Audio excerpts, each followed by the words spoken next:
lang. Mga kabataan lalo na, makinig kayo, ha? Hindi tama yan. Mga kabataan, mga bata, sabi nga, hindi kawawa ang batang laging inuutusan sa bahay.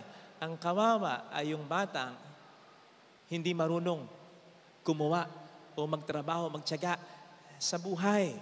Sapagkat ang ating mga magulang, tinuturuan tayo sa pag-uutos sa atin. Hindi naman dahil sa hindi nila kayang gawin eh.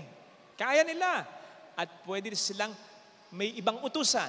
Tayo ang kanilang inuutusan para matuto tayo. Sapagkat hindi naman habang buhay sila'y nandyan. At kung may pera man kayo ngayon, hindi rin habang buhay yung pera yan. Maubos at maubos yan. Pero yung diskarte, yung pasensya, yung pagiging wise, yung pagiging dedicated, yung pagiging patient, hindi nawawala yan. Kahit pa mawala ang pera mo yan. At darating ang pagkakataon, mawala man ang pera mo. Yang mga natutunan mong pasensya, dedication na yan, yan ang mag-aahon uli sa'yo. Kaya, mga magulang ha, huwag masyadong kinakaya ang lahat para sa anak. Hayaan nyo sila. Hindi kailangang asikasuhin mo ang lahat. Sige ka. Kapag ini-spoil mong masyado, baka dumating yung pagkakataon para bang pag ikaw ay namatay, hinatak mo na rin sila kasama sa iyong hukay. Dahil hindi mo sila tinuruang mabuhay. Ang mahirap niyan, ginawa mo na ang lahat. Masisisi ka pa.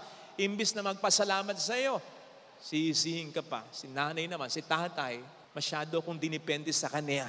Ginawa mo na ang lahat, nasisi ka pa. No pain, no gain. Kung walang tiyaga, walang nilaga. Ang sabi nga, successful people are not born. They are made. Sa mga Swifties, tama ba? Sa mga Swifties, hindi pinanganak na successful agad. Hindi agad successful.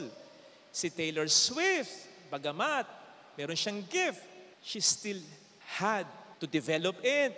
Beethoven, kinakailangan niya mag-compose at least 8 hours a day. Si Steph Curry, kinakailangan niyang mag-shoot at least 200, 300, 3-point shots. Bawat practice.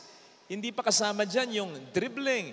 Hindi pa kasama dyan yung ibang mga routine.